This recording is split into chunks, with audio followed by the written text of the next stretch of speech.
So if you were brand new to this project and you wanted me to describe it, I would say that it's a project for joy, first of all. It's about engaging people with story and poetry, collaborating together and kind of asking the question, how do you turn a poem and a story into something that you can touch, into something that you can taste, into something that you can feel?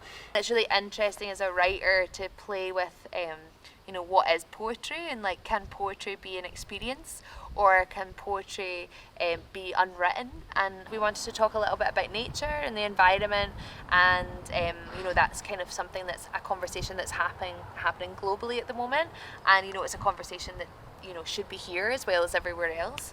And so the first week we looked at water and the sea, and we brought in seaweed, and there was a message in a bottle and the smell of salt, and we went on a mad journey and ended up on an island with Donald, and there was a sea witch, and the sea spoke to us, which is where the poetry came in. We're sailing to the seventh sea.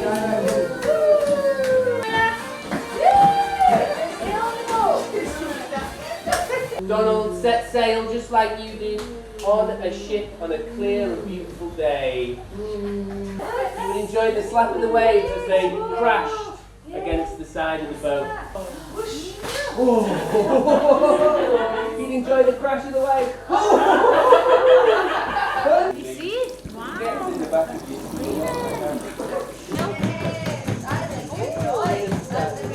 Layla and the Scottish Poetry Library, they're an absolutely integral part.